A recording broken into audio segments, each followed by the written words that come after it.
Hi, this is Nick on the 2nd of October, and as you can hear, my voice is a bit croaky.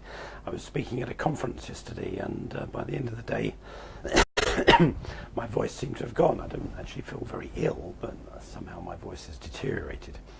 And at the conference, I started talking about, I would call it emotional maturity, how we handle our feelings and how we handle our emotions. So as I reflected afterwards, I thought I'll talk about that this week. I'll share some of my thoughts and experiences on handling our emotions maturely. So firstly, what do I even mean by that? What does that even mean? Well, I think the first thing is obviously to acknowledge that all of us have a lot of feelings and emotions. They can be feelings of joy and happiness and love and inspiration. They can be feelings of anger and rage and hurt and, all sorts of negative emotions. So I think the first thing is to acknowledge that we all have those emotions, and the second is that we have the right to express those emotions, but not necessarily in... I think what I'm actually trying to say is we need to learn how we express and handle those emotions in a way that doesn't harm ourselves or other people. How do we handle our own emotions so we don't do ourselves harm and we don't do other people harm?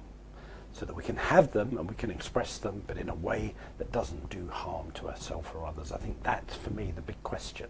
Because I think often if we suppress our emotions, we can do ourselves harm.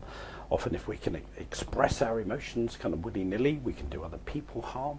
So it's somehow, how do we find this balance of allowing ourselves to have our emotions, to express them, to handle them, and not to cause harm in that process. So I'm not saying I have all the answers to that, but I think that's one of the questions that's guided my life, because I think when I was younger, what I just simply learned to do was to try and control and suppress most of my emotions, just kind of bury them away and not allow myself to have them or express them, and I would just do my best to keep a lid on them.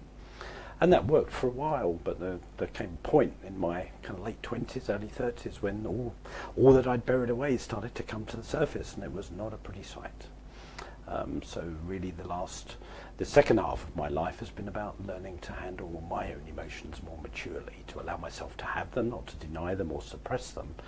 But how can I have them and express them and use them as a positive fuel for my life journey, my growth and my spiritual growth and my success, really.